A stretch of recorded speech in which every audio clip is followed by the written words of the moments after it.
ನರಸತ್ತ ಶಾಸಕ ಯಾರಾದ್ರೂ ಇದ್ರೆ ಅದು ಸುರೇಶ್ ಗೌಡ. ನಾನು ಫಸ್ಟ್ ಆಫ್ ಆಲ್ ಇಡೀ ಜಿಲ್ಲೆನಲ್ಲಿ, ತುಮಕೂರು ಜಿಲ್ಲೆನಲ್ಲಿ ಒಬ್ಬ ನರಸತ್ತ ಶಾಸಕ ಯಾರಾದ್ರೂ ಇದ್ರೆ ಅದು ಸುರೇಶ್ ಗೌಡ. ನಾನು ನರ ಸತ್ತಿದೀವೋ ನರ ಇದೀವೋ ಅವ್ರಿಗೆ ನೋಡಕ್ ಬಂದಿದ್ರಾ? ನಾನು ನರ ಸತ್ತಿದೀವೋ ನರ ಇದೀವೋ ಅವ್ರಿಗೆ ನೋಡಕ್ ಬಂದಿದ್ರಾ?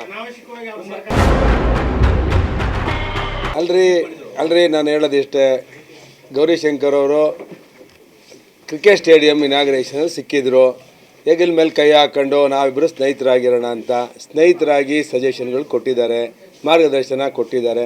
ಸ್ವೀಕಾರ ಮಾಡ್ತೀನಿ. ಸ್ವೀಕಾರ ಮಾಡಿ ಅವ್ರು ಏನು ಸಜೆಷನ್ ಕೊಡ್ತಾರೋ ಅದ್ರ ಪ್ರಕಾರ ನಡ್ಕೊಳ್ಳೋಂಥ ಪ್ರಯತ್ನ ಮಾಡ್ತೀನಿ. ಸ್ನೇಹಿತರಾಗಿ ಹೇಳಿದ್ದಾರೆ ಬಿಡಿ ಅಷ್ಟೇ. ಅಲ್ಲ ಇರ್ಬೋದು, ಅವ್ರ ದೃಷ್ಟಿಲಿ ಪಾಪ ಏನು ಮಾಡೋದು, ನಾವು ಸ್ವೀಕಾರ ಮಾಡ್ತೀನಿ. ಅವ್ರು ಏನು ಹೇಳ್ತಾರೋ ಅದನ್ನು ಸ್ವೀಕಾರ ಮಾಡ್ತೀನಿ. ಒಳ್ಳೇದಾಗಲ್ಲ ಅವ್ರಿಗೆ ಅಂತ ಆಶಿಸ್ತೀನಿ. ಏನಾರು ಅರ್ಥ ಮಾಡ್ಕೊಳ್ರಿ, ಅವ್ರು ಒಳ್ಳೇದಾಗಲಿ ಅಂತ ಹೇಳಿದ್ಮೇಲೆ ನಾನು ಒಬ್ಬ ರಾಜಕಾರಣಿ 3 ಬಾರಿ ನಾನು ಗೆದ್ದಿರೋನು ಕೇಳ್ರಿ.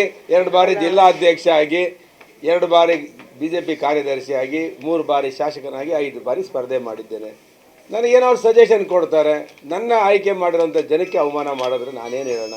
ನಾನು ನರ ಸತ್ತಿದೀವೋ ನರ ಇದೀವೋ ಅವ್ರಿಗೆ ನೋಡಕ್ ಬಂದಿದ್ರಾ?